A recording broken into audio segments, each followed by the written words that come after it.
Claire Parsons, and I am here with Laura Chipman, and we are here to do our vision exercise for the future and a guided meditation to follow. I know that I have done several presentations before for the group, but I recently did a webinar with Laura and I had a really good time, and I thought it would be perfect for a New Year's reflection type of event. So I asked Laura to come here. For those of you who don't know Laura, she's a little bit newer to the group. She's a marketing and privacy lawyer practicing in-house at a software company, and she's also a mom of 2 little boys. She's raising her family on a farm in rural North Carolina.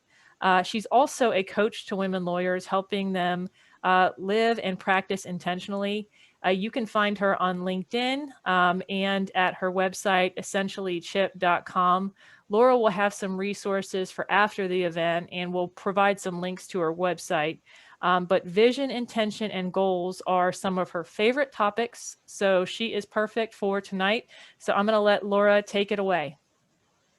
Hey everybody, I'm so excited to be here. I'm glad to see new faces and make new friends. Thanks so much for inviting me, Claire, and to the Mothers Esquire community. Great to be here. And I'm so excited to be talking about this. Like you said, we're in the last 30 hours or so of 2020 and we're ready to move on, right? So if any of you are still in the middle of bedtime or trying to finish up work or any of those things, we are right there with you. This is exactly what we've all been doing all year, making it work. And here we are. We are on the cusp of a new year and ready to cast a vision for a better future. As Claire said, I am a coach to women lawyers, and I love working one-on-one and in a group setting to help with this really important work. And you're worth it. Take the time to kind of dive into this. Do the vision exercise with us today. We'll provide some resources afterwards so that you can get into a little more detail when you have time. And we'll also go through the guided meditation that Claire has to offer to make sure you've got space and mental and emotional space for all of it. So for now, I hope you're in comfy sweats and have a favorite cup of tea, wine, seltzer, bourbon, whatever is your thing, and you're ready to dive in. And truly, we're opening up possibilities for an incredible new year. I mean, all the dumpster fire jokes aside, we have an opportunity to start something really special today. So I'm going to share a roadmap to help you cast a vision for 2021, one that will motivate you to take action. And Claire's guided meditation will help you make the mental and emotional space for all of it and let go of all the things that you no longer need that have been dragging us down. Claire, do you want to add anything before we dive in? No, I will let you take it away. Awesome, let's do it. Okay, so how do we create a vision for 2021? We start right where we are. Let's not try to recreate the 2020 that we wish we'd had or that could have been, but instead look honestly at where we are right now. You are here. Imagine a map of your life with that little red arrow, right? You are here. Take a moment right now, make a quick note. If you have your phone out or a piece of paper, write down a note to yourself. How are you feeling? What's going well and what's not great? How would you rate your level of confidence or excitement about 2021? Just take a minute, close your eyes if you want to, and have a little honest check-in. Where are you right now?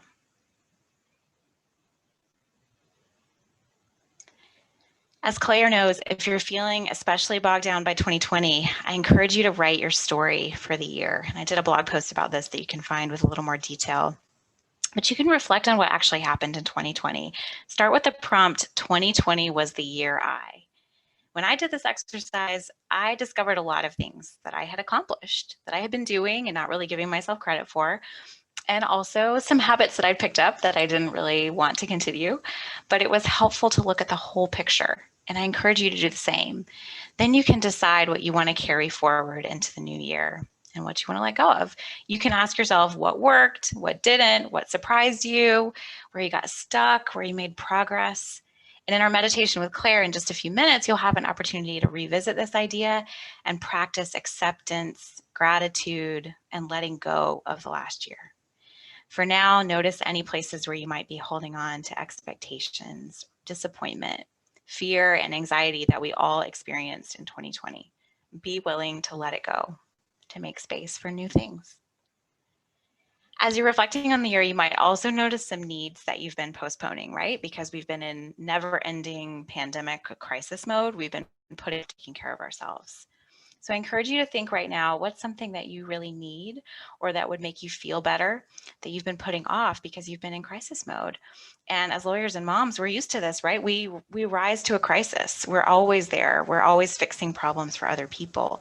It's important to check in and notice what you might have been neglecting over this time. Sleep, water, exercise, childcare, nutritious food, calling a close friend, sometimes important decisions that we've been postponing too. These are all forms of self-care that have fallen off for many of us this year. I want to challenge you to stop postponing your current needs and address them. You are here. Address your immediate needs.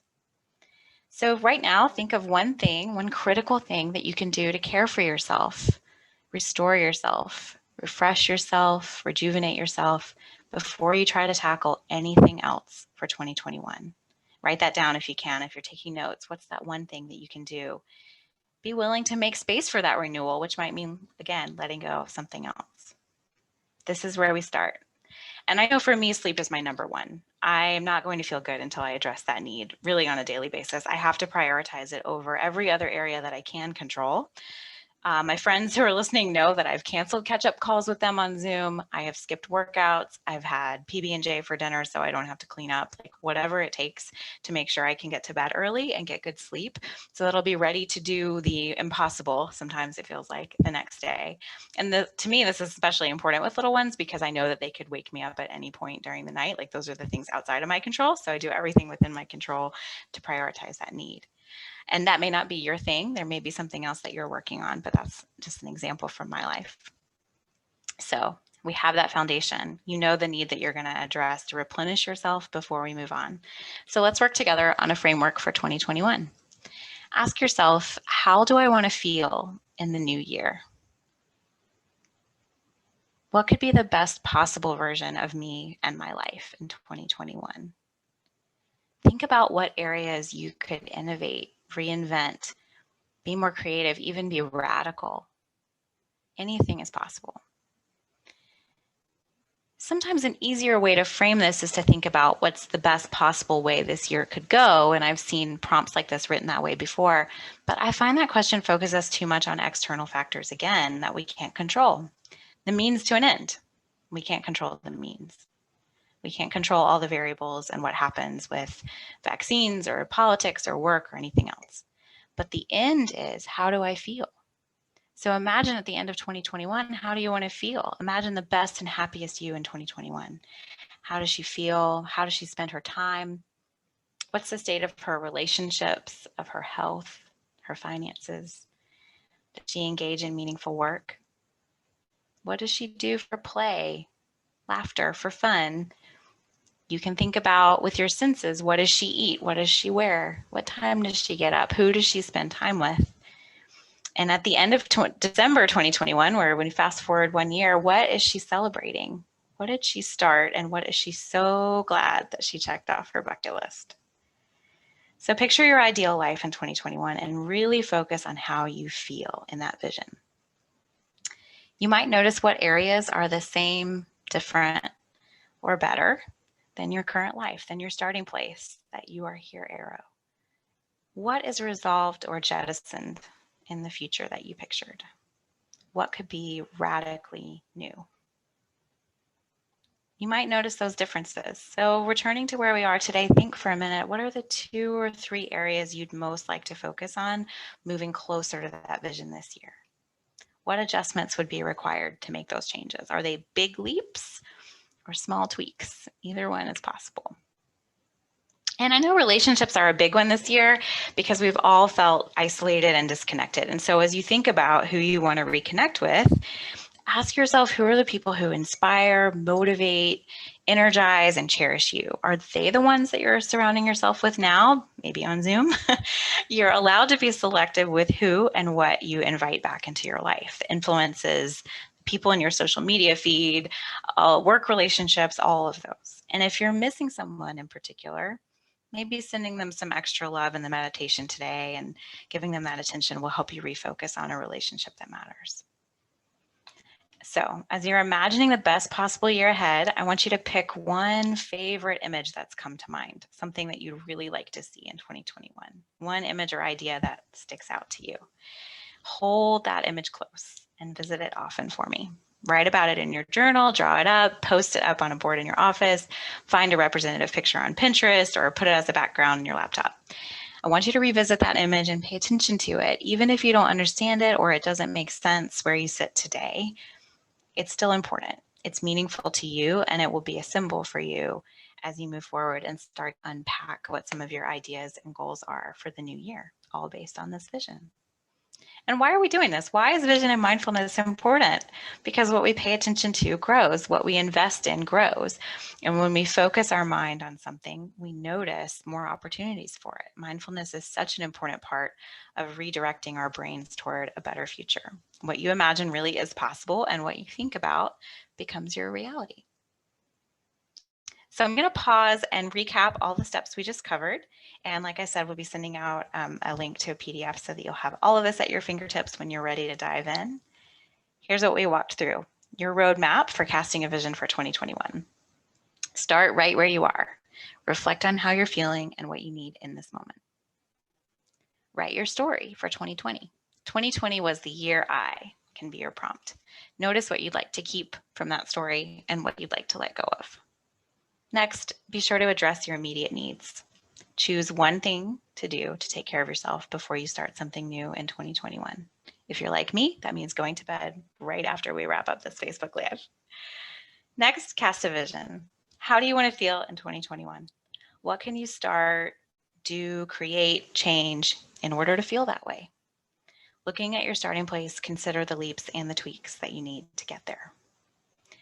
Examine your relationships. Invite in the people and the influences who make you feel good. And lastly, pick that one image for your 2021 vision to rest on. Keep coming back to that and help it grow.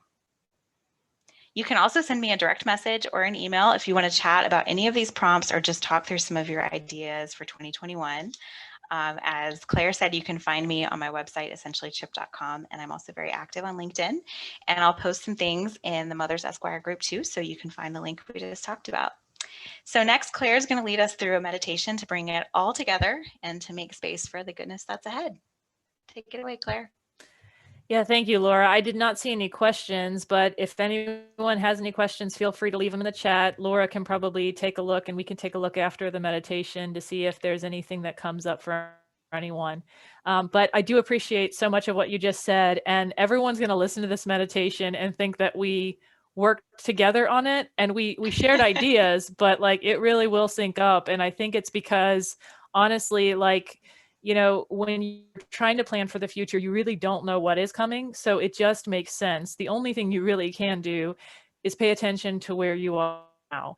But with mindfulness, a lot of times we emphasize the mind aspect of it, but mindfulness practices really do encompass the mind, the body, and the heart.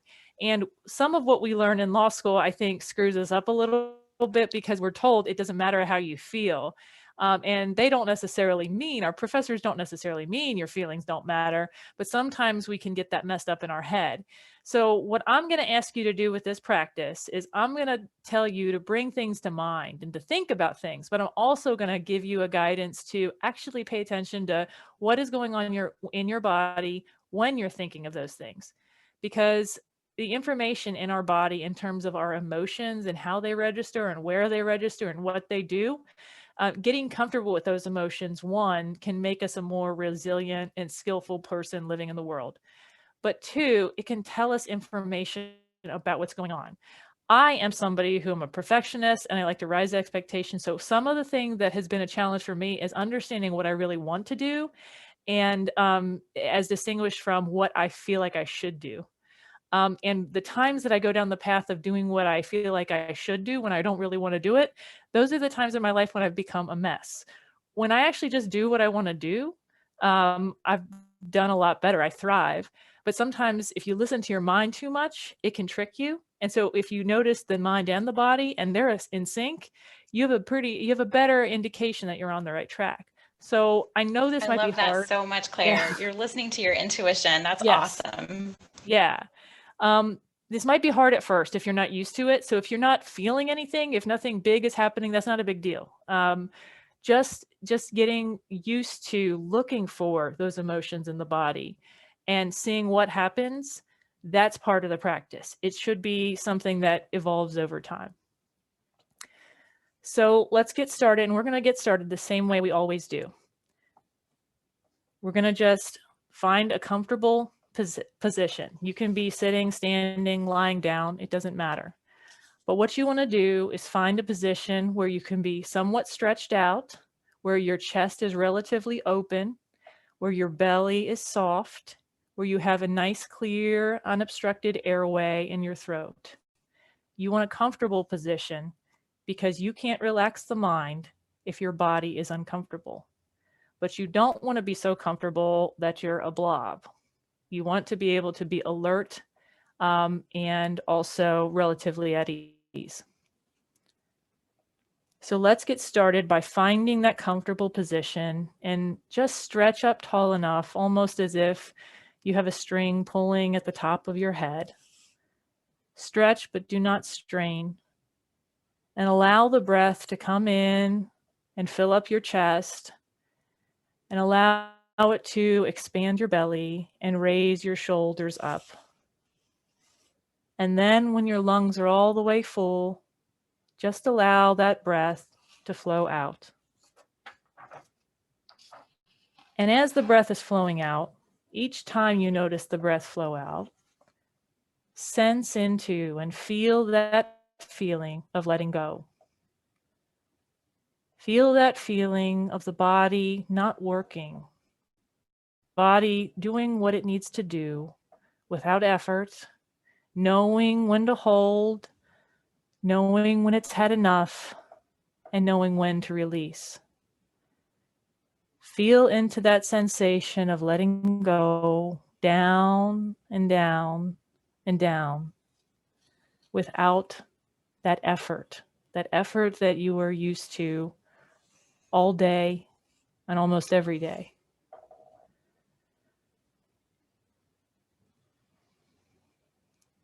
And now I want you to check in to how your body feels. We're going to briefly scan through the areas in the body that tend to hold our emotions and our stresses. First, I want you to notice any tension in your brow or your eyes. Just see if you can soften those areas and allow them to relax. Then check in for your jaw and let your jaw hang slack and your tongue loosen. Check in with your neck and your shoulders and allow your shoulders to fall back and away from your ears. Check in with the area around your heart. You may notice the chest rising and falling with the air, or even your heart beating. Just let your chest area open and notice if you have any feelings there. Next, go to the area of your belly and let that area soften. We often hold our abdominals tight just to stand or out of habit, but let them soften and invite the air in. And then feel into the area of your hips and sits bones and let them take up the space they need to take up to root you into that position. Let them just expand. And then feel into your hands and let them rest effortlessly on your lap. And then your feet. Let them push into the floor and feel the weight of your feet resting on the floor.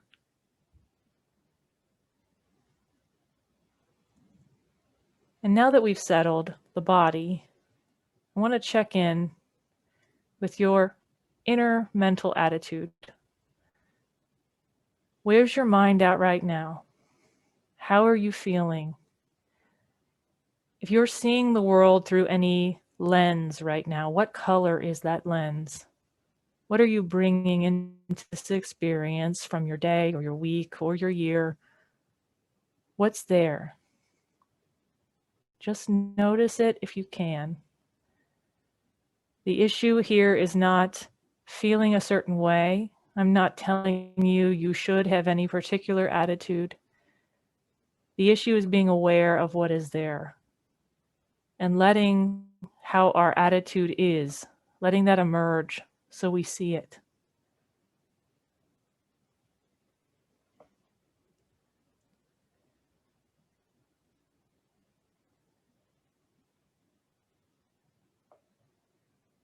And once you're aware of what that attitude is, see if you can go back to that feeling of the breath, wherever you're feeling the breath, in your chest or nose or belly, wherever it's strongest.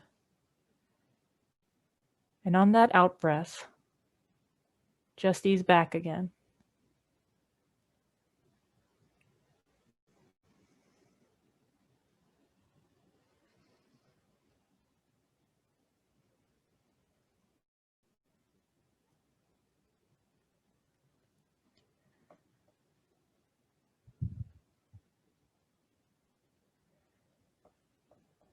And next, I want you to consider what your inner mental attitude is when I bring up the subject of the year 2020. If I say, what kind of year was 2020 for you? How do you react? Do you think, are you kidding? Or it was great? Or I'm so glad it's over? What's that reaction that comes up for you? It might even be multiple reactions. They might contradict each other. But whatever it is, let it come up. And notice what is coming up. Is it a scene in your mind? Is it images? Is it words? Are you seeing words kind of dance across your mind, or are you hearing words echoing in your ears? And as these ideas come into your mind, notice whether there's any feelings in your body associated with them. Do your fists clench up unconsciously? Do you grit your teeth? Do you smile unconsciously? Do you feel any warmth in your throat or face? Whatever is going on in your body, sense into that too. That's part of your reaction.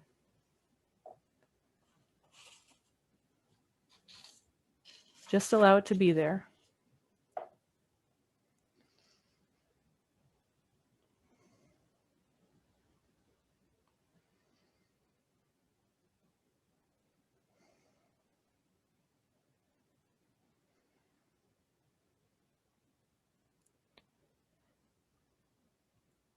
Now I want to go a little bit deeper about what's underlying those reactions that you just allowed yourself to experience.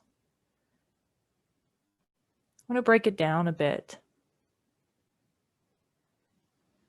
I want to ask whether there's any part of 2020 that maybe you're grieving.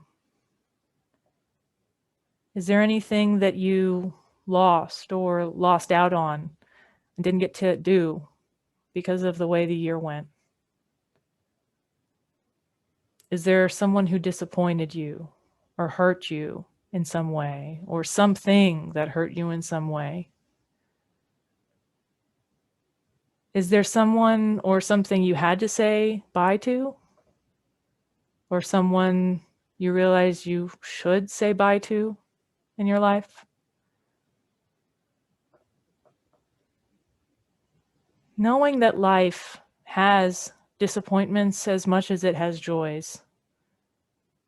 Whatever the losses or disappointments in 2020 were for you, allow them to come up. There's no need to compare with anyone else. There's no need to worry about whether your losses were big enough to be considered important. The only thing that matters is whether they were important to you, whether they felt like a loss to you. So bring those things to mind and let them come out without judgment if you can. Notice what arises, and notice, if you can, how it feels in your body. There's no wrong answer for how your emotions feel. And I know this can be hard. If it gets difficult for you, you can always go back to the sensation of your breath, and especially that feeling of letting go on the out breath. But if you can sit with these emotions and these feelings and reactions, just say to yourself, I know this hurts, and I accept that pain is a normal part of life.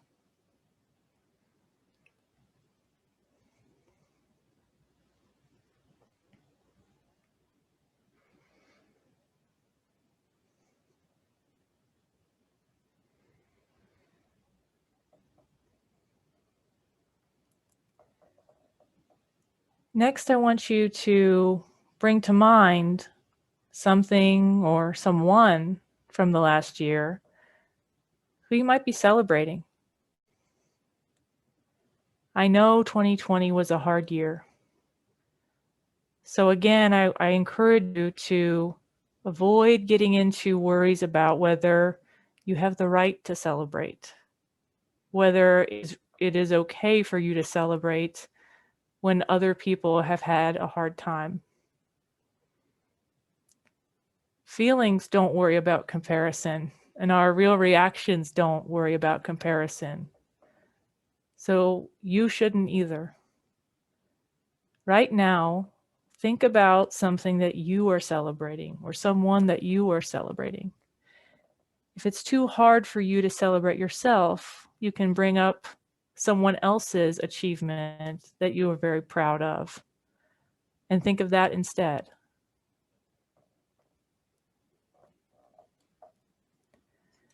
But again, bring up something that made you proud or happy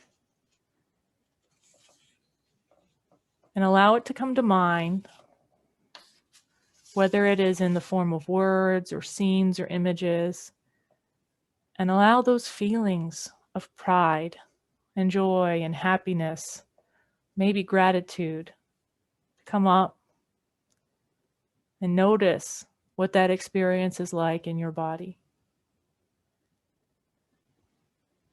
And as you do, just say to yourself, I accept this feeling, and I acknowledge that joy is a necessary part of life.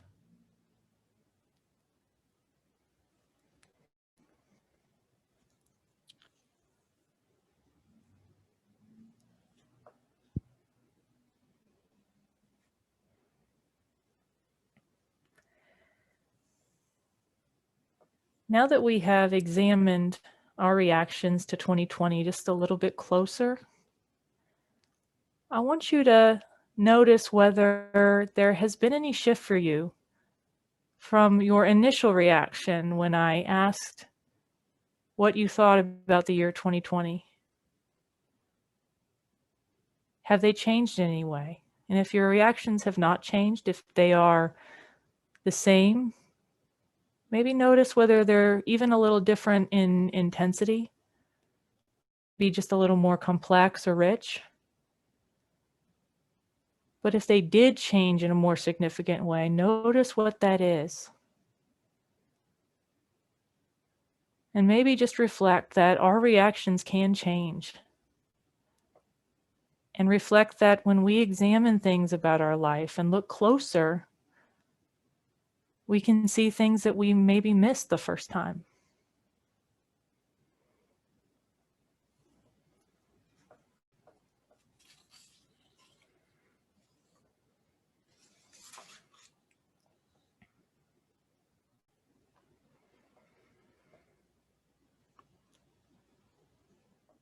And then after we've done all that work, we've let the feelings come up. We've looked back at a year that for most of us was hard. We've shown courage with that. We've shown discipline with that. I want you to throw all of that out the window now, just for a second. I want you to let everything go. The reactions, the emotions, the scenes, the words, the bad things, the good things. I just want you to let it go for a moment. And we do that by feeling into that feeling of letting go that our body does every minute of every day without our trying. We're going to breathe in and fill up those lungs, and then breathe out and sense into that feeling of falling and deflating and going down and down. And we'll do that again. Breathe in and then breathe out and let go all the way.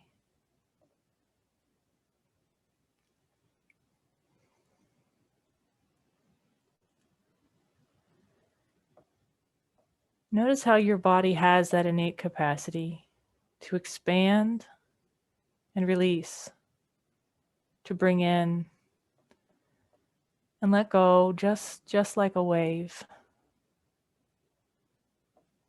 And how you can rest your mind on that wave and let go for a moment whenever things get to be too much.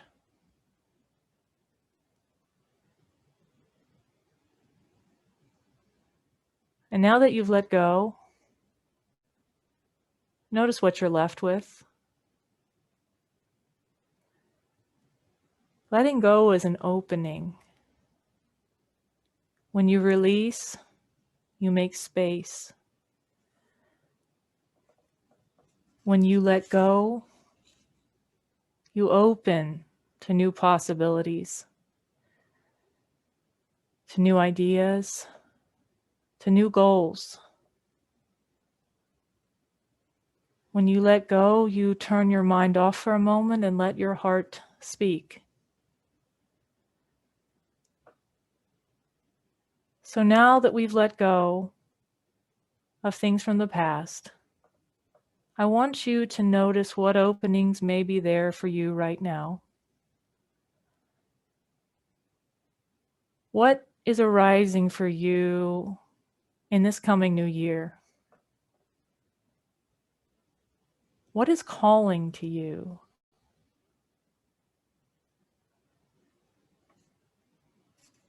Listen to what that voice is saying. Listen to what comes up in terms of what you want for the new year, what you hope for in the new year. It doesn't have to be big, but it can be.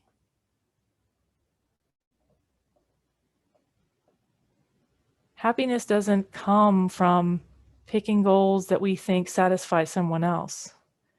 It comes from listening to what our heart is telling us we want and finding a way to achieve those goals that brings happiness to us and to others. So listen into that space, that quiet, that opening, and see what's there.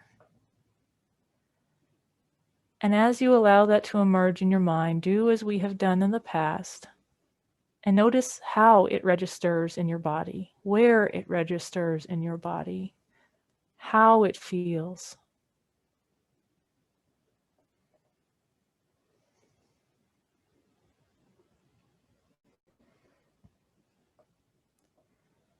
And just sit for a moment in this space and enjoy the pure possibility that you have created for yourself.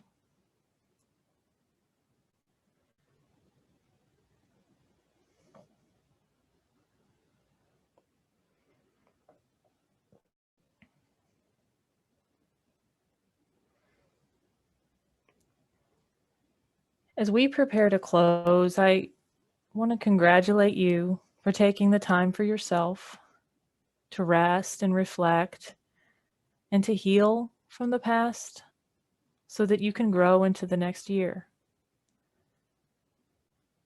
Because when we grow and thrive, we serve those around us so much better. To ready yourself to come back, take a deep breath in and let it go. Begin making small movements with your fingers and toes. And when you are ready, you can open your eyes.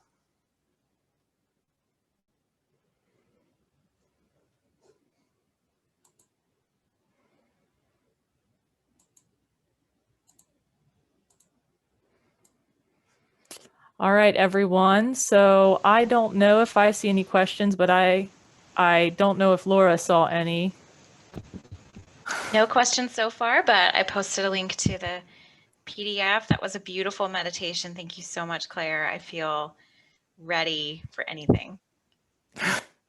Well, my one good friend said she has to go to bed now, so I think my job here is done. Exactly. So hopefully Laura can get some sleep tonight, and I can as well, because I have been finishing up Bridgerton this week. So it has robbed me of too many hours of sleep. Yeah, I can think of no better way to send everybody off than to say, good night, sweet dreams. We're here for you if you need anything at all. All right. See ya, everyone. Happy New Year. Happy New Year.